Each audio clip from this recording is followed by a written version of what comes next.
वाला पार्ट थोड़ा जोश से भरा था, तो इसको भी वैसे ही कंटिन्यू करते हैं। तो जो स्ट्रेटेजी है मैं ऐसे देना चाह रहा हूँ, अगर आप लोग अभी तक इस वीडियो में बने हैं तो आप लोग बहुत लकी, आप लोग का मैं दुआ करूँ कि क्लियर है।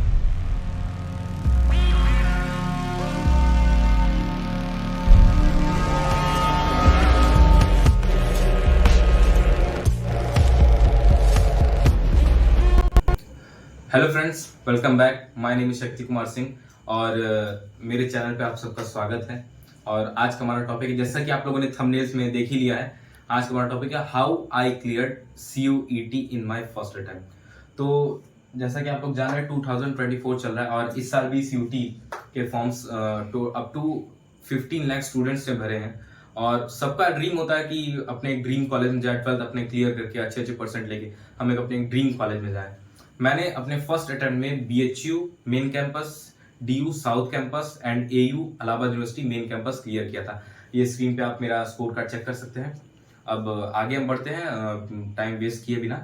अगर आपको CUET 2024 में क्लियर करना है तो सबसे तो पहले आपको ये डिसाइड करना पड़ेगा आप कौन से कोर्स में एनरोल होना चाहते हैं। जैसे कि बहुत फेमस कोर्सेस हैं, BA plus BLLB, BCom, BBA, BSc। तो इन सब के लिए आपको इंडिया के टॉप कॉलेजेस में अगर आपको जाना है तो आपको CUET देना ही पड़ेगा।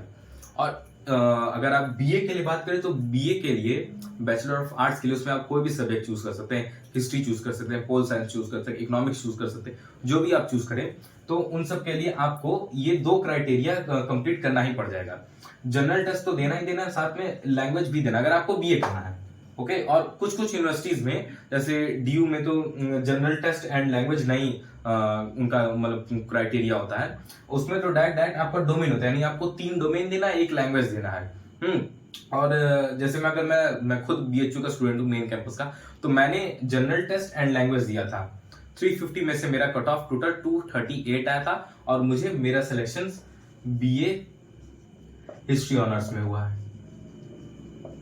साइड में मैं अपना स्टूडेंट आईडी भी दिखा दे रहा हूँ। और अगर आपको BHU चूज करना है तो जैसे कि मैं ये वीडियो बना, मैं ज्यादातर अपने ऐसे दोस्तों को बता दूं कि BHU अगर आपको क्लियर करना तो बहुत कुछ कठिन है नहीं, बस आपको जनरल टेस्ट तैयार करना है और लैंग्वेज तैयार करना है। और जनरल टेस्ट में क्या क्या आपको पढ़ना है, देखिए सबसे पहले तो आपको मैथ्स पढ़ना ही पढ़ना है। मैथ्स के मैक्सिमम मैथ्स के ही क्वेश्चन रहेंगे। फिर रीजनिंग पढ़ना है और उसके बाद जीके एंड करंट अफेयर्स।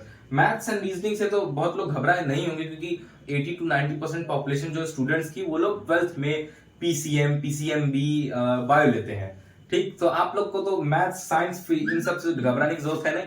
आप लोग को इससे डर लगता है, जीके एंड करंट अफेयर से। और हालांकि मैं अपने आने वाले वीडियोस में मैं लगभग ये इस वीडियो का मैंने टॉपिक इसलिए यही रखा है, last month strategy. Last month में मैं आपका ये GK, current affair, reasoning, maths लगभग मैं कंप्लीट करवा दूंगा 1 महीने के अंदर, पूरी की पूरी। अगर आप लोगों ने सीरीज देख ली, और उसमें भी बहुत कुछ कठिन नहीं है जीके एंड करंट अफेयर्स। अगर आप ये लोग ये सोच रहे हैं कि मतलब जीके करंट अफेयर्स सब अगर आप लोग मॉक लगाते होंगे फिर और किसी इंस्टीट्यूट का देखते हैं तो बहुत हाई लेवल लोग देते थे।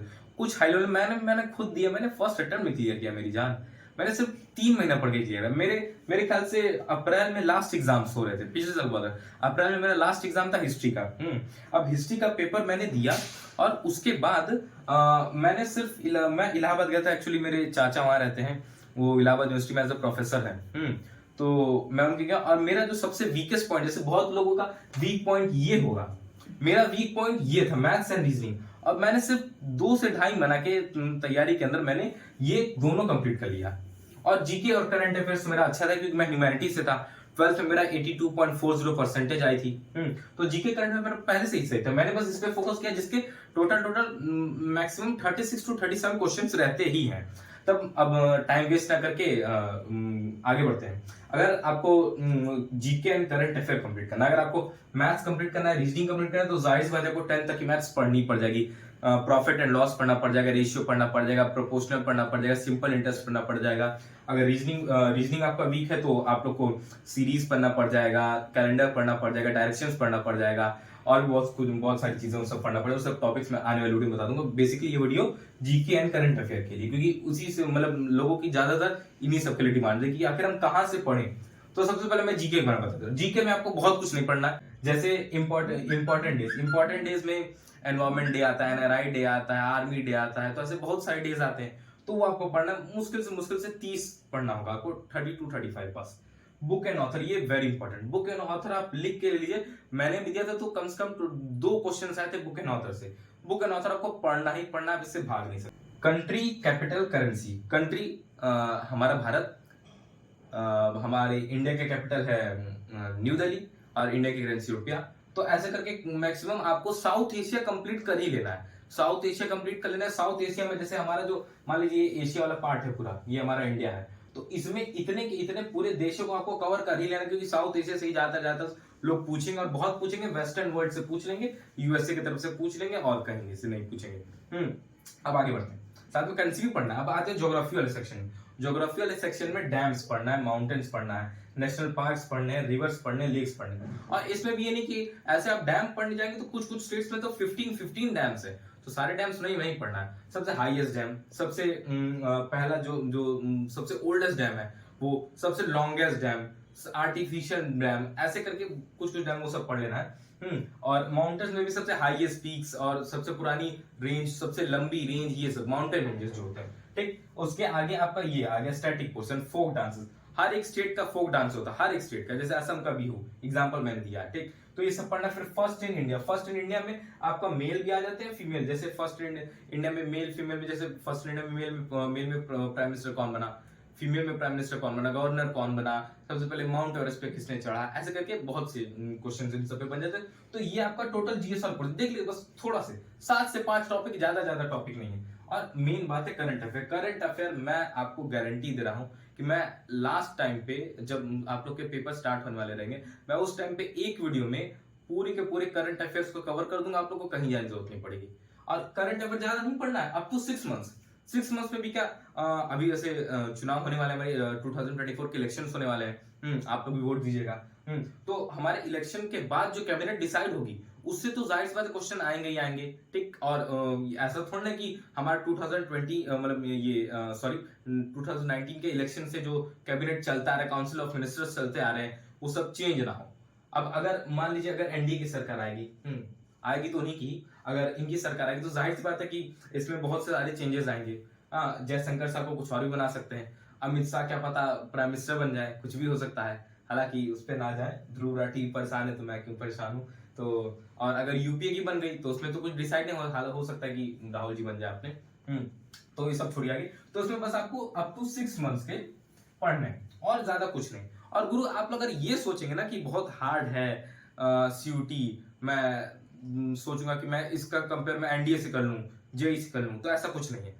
बहुत आसान है, बहुत आसान है। मैंने फर्स्ट अटेम्प्ट में किया, मैंने हंसते खेलते किया। मैं रोज 5 से 6 घंटे की पढ़ाई करता था, लेकिन रिवीजन में करता था। और मैंने अपने वीक पॉइंट को सुधारा है, वीक पॉइंट को। और मैथ में मैंने समझ लीजिए, मैं ये नहीं कि मैं बैठ जाता था 10 क्वेश्चन लगाने लगता था, मैं 10 क्वेश्चन नहीं लगाता था। मैं ऐसी बेवकूफी कभी नहीं करूंगा। अगर मेरे पास 2 से 3 महीने का टाइम है, मैं सिर्फ प्लेलिस्ट देखूंगा, प्लेलिस्ट में सीरीज देखूंगा जिसमें वो सारे क्वेश्चन सॉल्व कराए जा रहे हैं। मैं वो क्वेश्चंस देखता था, उन लोग कैसे सॉल्व कर रहे हैं, उसको मैं खुद लिखता था। ये भी नहीं कि मैं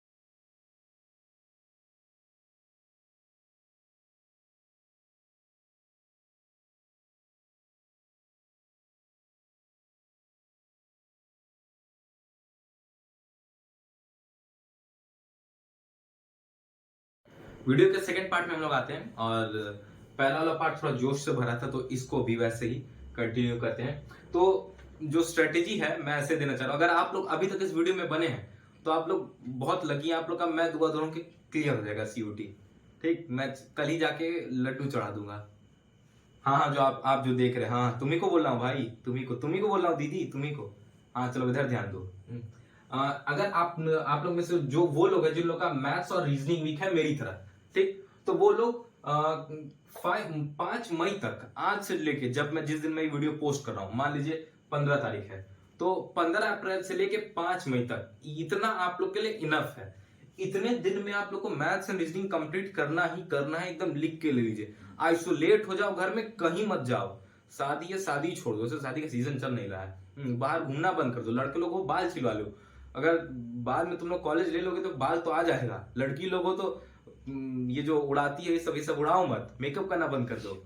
हाँ, और उसके बाद आगे सुनिए, ये 5 मई तक आप लोग को मैथ्स एंड रीजनिंग पढ़ना। मैथ्स मैंने आप लोग को टॉपिक बता दिया, अभी इसके नेक्स्ट जो वीडियो होगा उसमें बारी बारी समझा दूंगा क्या क्या पढ़ना है, कैसे कैसे पढ़ना है। ठीक, 5 मई तक आपको मैथ्स एंड रीजनिंग पढ़ना है। उसके बाद आपको GK and current affair start कर देना है। GK and current affair start कर, जीके एंड करंट अफेयर कुछ है नहीं, कुछ नहीं। मैंने ये बताया ना, इतने ही छोटे छोटे टॉपिक्स है, मैं तुरंत तुरंत पढ़ पढ़ के कंप्लीट कर लेता था। आप लोग भी कर लेंगे, बुद्धिमान है आप लोग ही। और अगर आपको बीएचयू में आना है तो करना ही पड़ेगा, जनरल टेस्ट देना ही पड़ेगा। जनरल टेस्ट से आपको आप भाग ही नहीं सकते।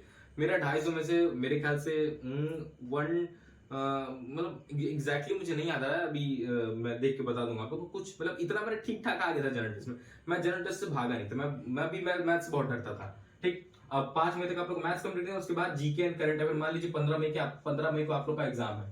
ठीक, तो आप लोग 5 मई से लेके कम से कम 13 मई तक आपको सिर्फ जीके का स्टैटिक पोर्शन ही पढ़ना। स्टैटिक पोर्शन मतलब ये dams, mountains, national park, important day, सिर्फ यही पढ़ना है। और गुरु अगर आप सुबह पढ़ रहे हैं, मान लीजिए सुबह मैंने आप लोग को पढ़ा दिया, इस वीडियो में पूरा बता दिया कि कितने माउंटेन में कौन सा बड़ा कौन सा छोटा, सब करके मैंने आप लोग बता दिया। फिर उसको अगर आपने नोट्स बना लिया, नोट्स बनाना बहुत जरूरी, नोट्स बना लिया है, देख लिया एक बार वीडियो, ठीक, उसके बाद शाम में रिवाइज करना ही करना है। बिना रिवीजन के आप लोग का कुछ नहीं होने वाला। आप लोग फिर से छट जाएंगे, फिर बोलेंगे कि सरकार ये नहीं करती, वो नहीं करती, उल्टा सीधा आप लोग फिर बोलने लगेंगे कि भैया ने ये बोल दिया तो वो बोल दिया। इसलिए आप लोग को रिवीजन तो करना ही करना है। अगर आप 12 ये मतलब 5 मई से स्टार्ट करेंगे जीके एंड करंट अफेयर, तो आप लोग को 13 मई तक जीके, सिर्फ जीके, ओनली जीके पढ़ना है। उसके बाद 2 दिन सिर्फ करंट अफेयर। करंट अफेयर में कुछ नहीं है, करंट अफेयर के मुश्किल से 1 क्वेश्चन देंगे। ठीक, अब हो सकता है इस बार बात की मेरे पिछले से सिर्फ करंट से सिर्फ 1 क्वेश्चन आया था, लॉ मिनिस्टर कौन थे, बस यही आया था और कुछ नहीं। पिछले साल का आप स्लाइड देख सकते हैं।